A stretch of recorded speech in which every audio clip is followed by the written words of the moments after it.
आ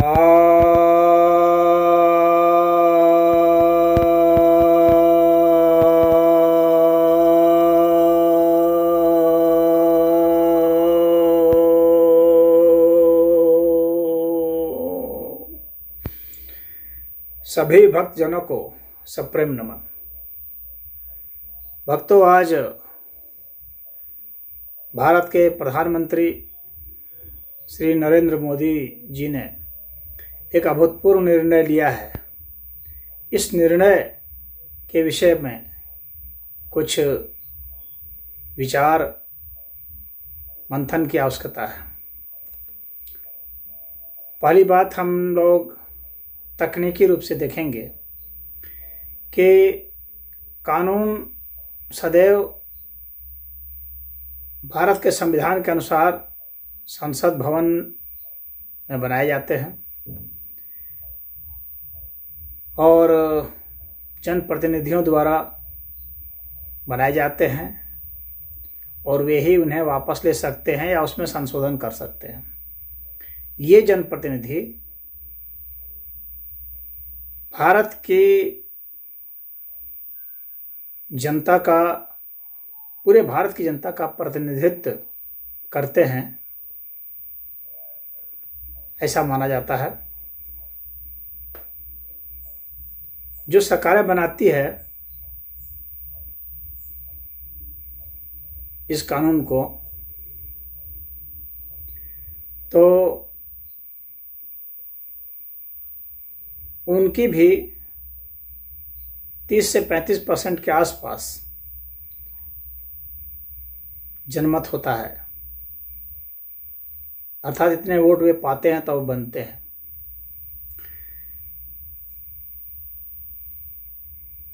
अब कानून बनाने का विधान जैसा पार्लियामेंट में है उसके अनुसार से ही कानून बने तो व्यवस्था सही रहती है। या फिर अगर किसी कानून में विवाद हो तो मेरा यह मानना है कि रेफरेंडम हो, उस कानून को जनता के समक्ष रखा जाए सीधे, और उस पर जो है फिर जो बहुमत हो फिर वह माना जाए। परंतु यहाँ पर ये दोनों ही बातें नहीं हो पाई हैं। कुछ लोगों ने लगातार प्रदर्शन किए, धरना दिए और बहुत अराजकता भी देखने को मिली, और उनके दबाव में आकर के यह कहा जा रहा है कि सरकार ने कानून वापस ले लिए। अब एक रॉन्ग प्रेसिडेंस शुरू हुआ, एक गलत परंपरा शुरू हुई है।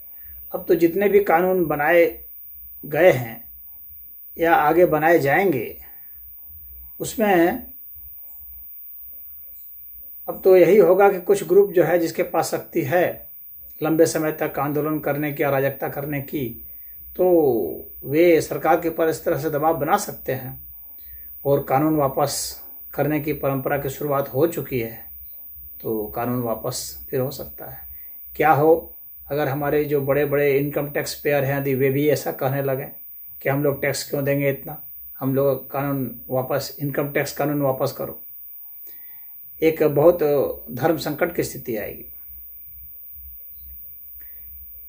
इसके कानून वापस करने के पीछे एक कारण यही बताया जा रहा था कि जो किसान आंदोलन के जो नेता लोग हैं इनके पास जो है ये मुद्दे रह गए हैं और जो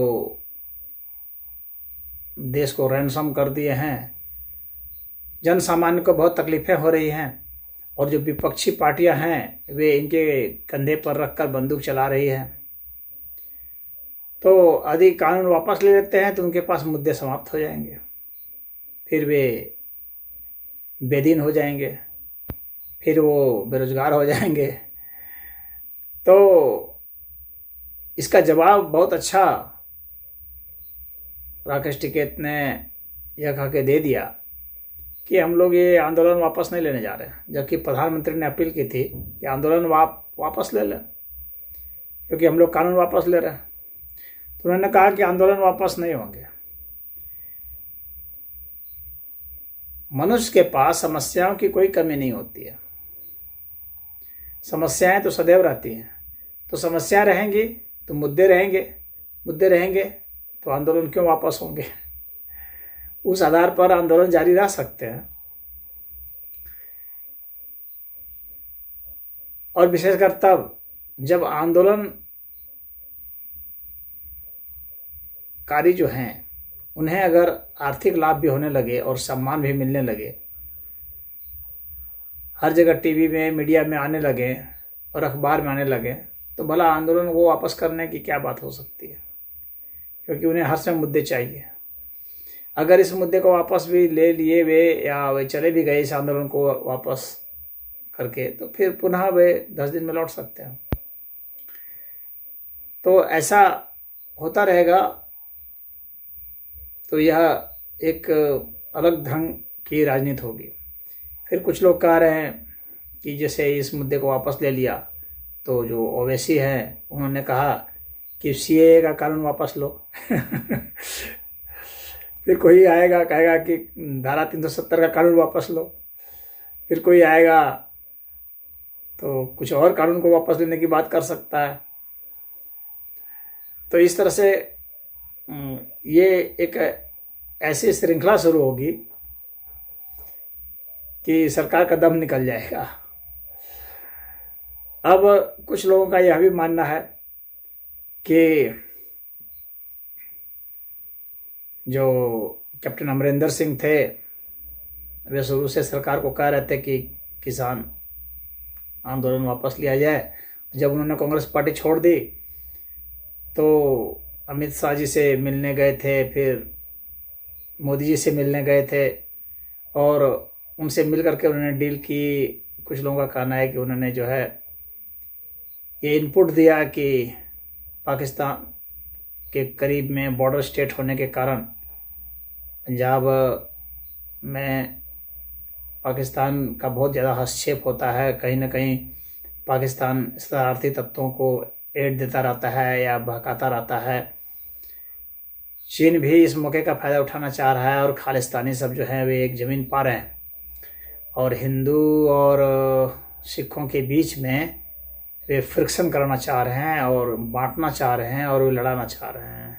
और इससे जो है एक अलग राज्य की जो मांग उनकी रही है, अलग देश की मांग, तो वह वे चाह रहे हैं कि अलग देश की मांग पूरी हो। तो उसको बचाने के लिए भी ये कानून वापस लिया गया कि खालिस्तानियों को जगह न दी जाए, उनको मौका न दिया जाए कि वे ऐसा कर सकें। और कुछ लोग यह भी मानते हैं कि इस आंदोलन को धीरे धीरे जाट आंदोलन के रूप में बदल दिया गया था और जाट सब जो बीजेपी के वोटर हैं वे इससे अलग हो रहे थे, तो उनको भी वापस लाने के लिए मोदी जी ने ऐसा किया। और जो जयंत चौधरी हैं यह भी पता चल रहा है कि वे भी डीलिंग कर रहे हैं सपा से और बीजेपी से, सीट शेयरिंग की बात कर रहे हैं, गठबंधन की बात कर रहे हैं। और जो सपा और बीजेपी में जो ज़्यादा सीटें देंगे उन्हीं के तरफ ये हो जाएंगे। और उन्होंने यह भी एक शर्त रखी है कि किसान का जो कानून अभी आप बनाए हैं उसको वापस ले लें, तो ही हम आपके साथ गठबंधन कर पाएंगे। तो यह भी एक कारण माना जा रहा है कि यह भी एक कारण है। बहरहाल ये 2022 में जो चुनाव होने हैं उसको ध्यान में रख करके कि चूँकि बीजेपी भी राजनीतिक पार्टी ही है और पार्टी का उद्देश्य सत्ता हासिल करना होता है, तो ये चाहते हैं कि हमारी सरकार केंद्र में है तो अन्य राज्यों में भी सरकार बने, उत्तर प्रदेश में बने, पंजाब में भी कैप्टन अमरिंदर सिंह के साथ गठबंधन करके सरकार बनाने की कोशिश की जाए, अन्य राज्यों में भी किया जाए। तो इनके पीछे यह मुद्दा है। लेकिन भाजपा शुरू से कह रही थी कि यह तो आड़तियों का आंदोलन है, जो वास्तविक किसान हैं उसके विरुद्ध में है ये। इनका इंटरेस्ट जो है, आड़तियों का इंटरेस्ट वो इनके विरुद्ध में है और ये छोटे किसानों का शोषक हैं, शोषण करते हैं। तो क्या अब यह आरोप नहीं लगेगा इन पर कि इन्होंने आड़तियों के साथ डीलिंग कर ली? आड़ती सब जो इतने पैसे खर्च कर रहे थे, क्या उन्होंने सरकार को फंड भी कुछ देने का आश्वासन दिया क्या? यह भी तो प्रश्न उठ सकता है, कुछ तो उठा सकते हैं। तो आड़तियों से डीलिंग हो गई और मोदी जी ने यह बात कही अपने भाषण में कि मैं कुछ लोगों को नहीं समझा पाया। तो कुछ लोगों को नहीं समझा पाया तो इसका मतलब जो थोड़े से लोग थे उनकी बात मान करके आप इतने बड़े देश की आबादी को आपने उस कानून से वंचित कर दिया जो उनके हित में था।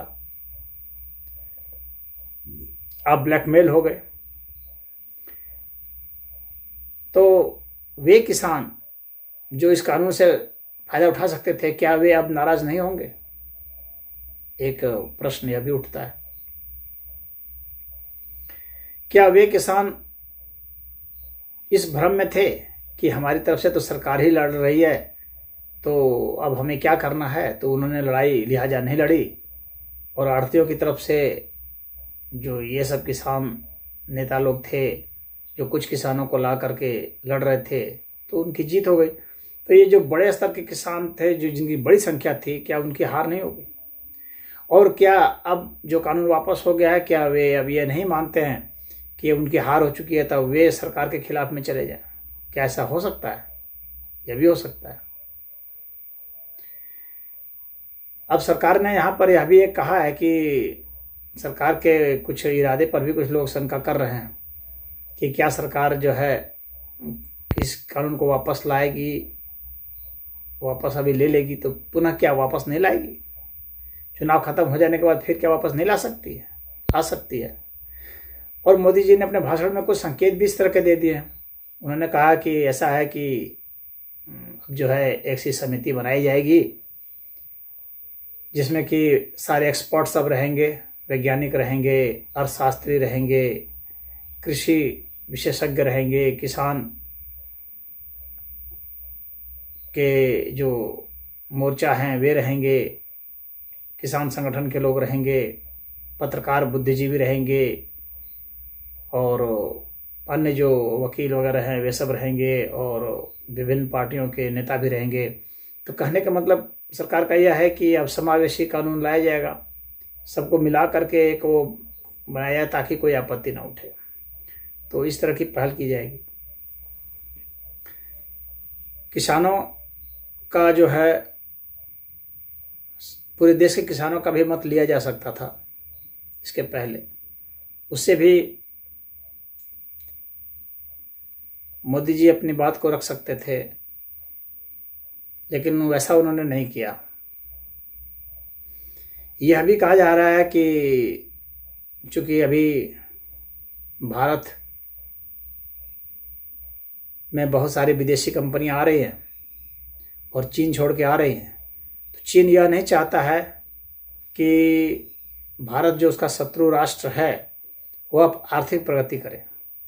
तो वह यह चाहता है कि वह यह दिखलाए कंपनियों को विदेश में भारत की ऐसी छवि बनाए कि यह एक डिस्टर्ब कंट्री है, यहाँ हर समय आंदोलन होते रहते हैं, यहाँ आतंकवादी घटनाएं होती रहती हैं, तो लिहाजा यहाँ पर जो है कोई इन्वेस्टमेंट सुरक्षित नहीं है, तो यहाँ पर नहीं लगाया जाए।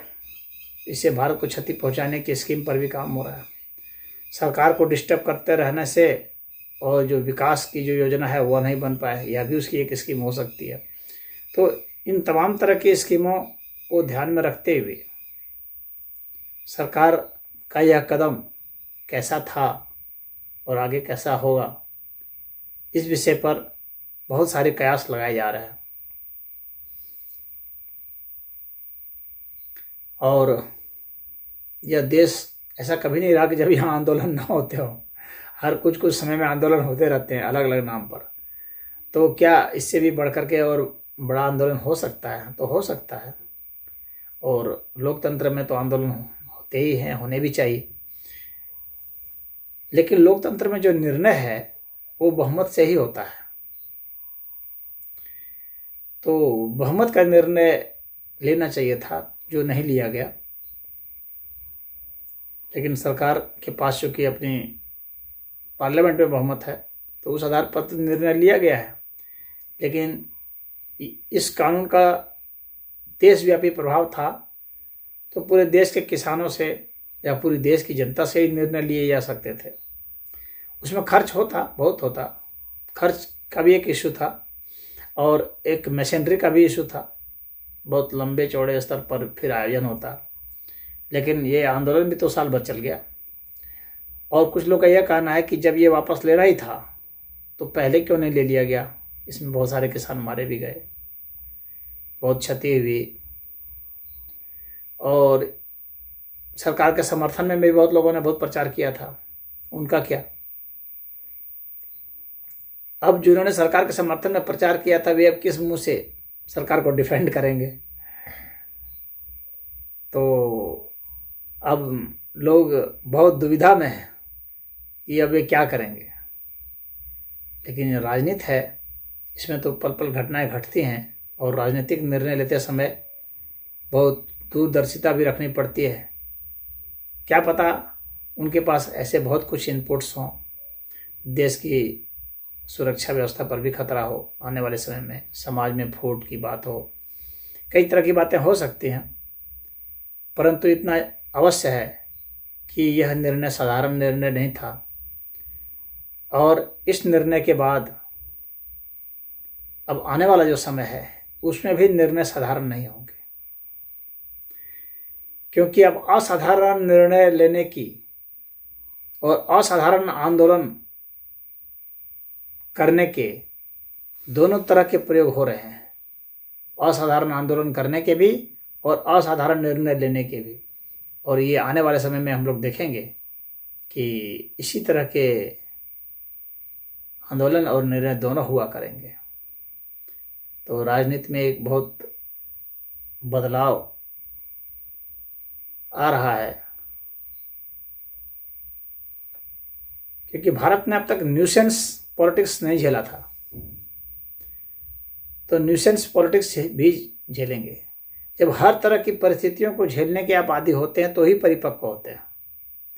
तो भारतीय राजनीति की परिपक्वता उसी हिसाब से अब होगी, अब परिपक्वता और होगी, क्योंकि बहुत सारी चीज़ें जो अति हो सकती थी, देश विरोधी बातें भी हो सकती थी जो अब तक नहीं होती थी।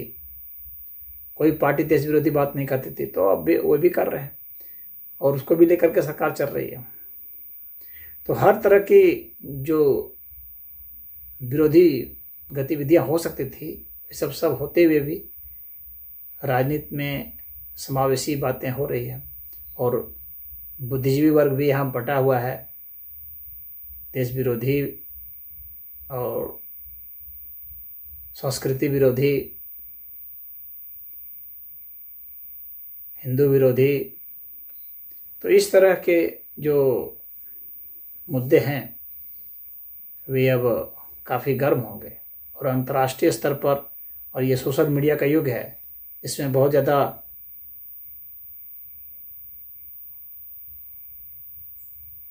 इसका प्रभाव देखने में आ रहा है और इसके प्रभाव का बहुत ज़्यादा प्रयोग भी किया जा रहा है। और जो मीडिया ग्रुप है, विदेशी, अधिकतर मीडिया तो विदेशी ही हैं और उनके प्रभाव भी बड़े हैं, तो जाहिर सी बात है कि उनके अपने एजेंडे होंगे, हिडन एजेंडे होंगे और वो अलग हाथों से खेल रहे होंगे। तो उसके हिसाब से भी गेम प्लान होता है, तो वैसे भी गेम प्लान हो रहे होंगे। अब देखना है कि सरकार उनसे कैसे निपटती है, क्योंकि यह एक दूसरी परिपक्वता होगी कि उनसे कैसे निपटा जाए। और अब सब सिस्टम भी बदल रहा है, किसी भी आंदोलन का या किसी भी प्रकार की जो राष्ट्र विरोधी या संस्कृति विरोधी गतिविधियां हैं उसके फंडिंग का तरीका भी बदल रहा है। खाते से खाते में पैसे आ रहे हैं, पैसे भी बिटकॉइन में आ जा रहे हैं। अब जो है सरकार के लिए नई नई चुनौतियां हैं, टेक्निकल स्तर पर भी कई सारे चैलेंजेस हैं। उन चैलेंजेस को ध्यान में रखते हुए सरकार कैसे निपटती है यह देखना है, या आंदोलनकारी कैसे उन तकनीकों का प्रयोग करके सरकार को पलट देते हैं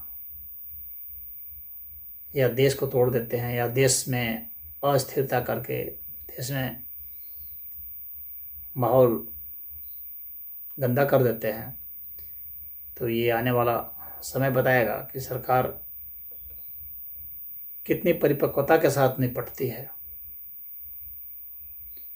और आंदोलन जो चल रहे हैं वो वास्तव में न्याय के लिए चल रहे हैं, उनका ध्येय न्याय है या उनका ध्येय कुछ और है, तो यह देखना होगा।